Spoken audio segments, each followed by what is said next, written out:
Hello friends, NPO की कुछ important adjustment आज हम डिस्कस करने वाले हैं। ज़्यादा नहीं, 6-7 ही है। पहला है आउटस्टैंडिंग सब्सक्रिप्शन। उसमें आउटस्टैंडिंग ट्यूशन फी हो, आपका आउटस्टैंडिंग इनकम कोई भी हो, outstanding receive from dispensary, outstanding visit fee वगैरह कुछ भी हो, आपको क्या करना है, इनकम में ऐड करना है। दूसरा फिर कहाँ पे आएगा, एसेट्स में। उसका बाद डेप्रिसिएशन या फिर asset return off, less from asset, और दूसरा एक्सपेंडिचर। आउटस्टैंडिंग एक्सपेंसेस क्या करना है, less from sorry add to expense, और दूसरा क्या है, लायबिलिटी। कोई इनकम कैपिटलाइज, जैसे कि इंटरेस्ट फ्री कैपिटलाइज है, डोनेशन कैपिटलाइज वगैरह है, कुछ भी कैपिटलाइज है तो आपको क्या करना है, इनकम से लेस करना है और कैपिटल फंड में क्या करना है, ऐड करना है। फिर इंटरेस्ट ऑन इन्वेस्टमेंट दिया, इंटरेस्ट ऑन एफडी वगैरह दिया रहेगा तो आपको इसमें इन्वेस्टमेंट या फिर एफडी में ऐड करना है। दूसरा फिर इनकम में क्लोजिंग स्टॉक ऑफ ड्रग्स, कोई भी स्टॉक हो, stationery, closing stock of stationery वगैरह, तो उसमें से आप लेस करो। दूसरा फिर कहाँ पे आना चाहिए, एसेट्स में।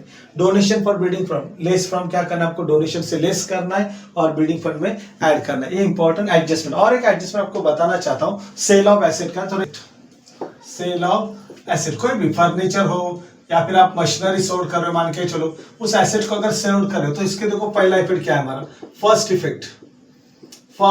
इफेक्ट, ठीक है। फर्स्ट इफेक्ट इसका क्या आएगा, देखो यहाँ पे लेस फ्रॉम एसेट,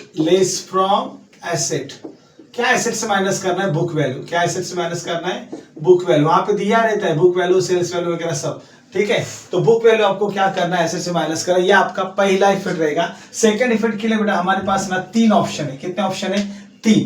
तो 3 ऑप्शन में देखो क्या क्या करना है। देखो टेबल ही ड्रॉ कर लेता हूं मैं, यहाँ पे समझ में आ जाएगा। अगर बुक वैल्यू और सेल्स वैल्यू, बुक वैल्यू ज्यादा है सेल्स वैल्यू से, तो आपको क्या होगा, प्रॉफिट होगा कि लॉस होगा, ऑब्वियसली लॉस होगा। क्या होगा, लॉस ऑन सेल। तो ये कहां पे आएगा, आपका एक्सपेंडिचर में।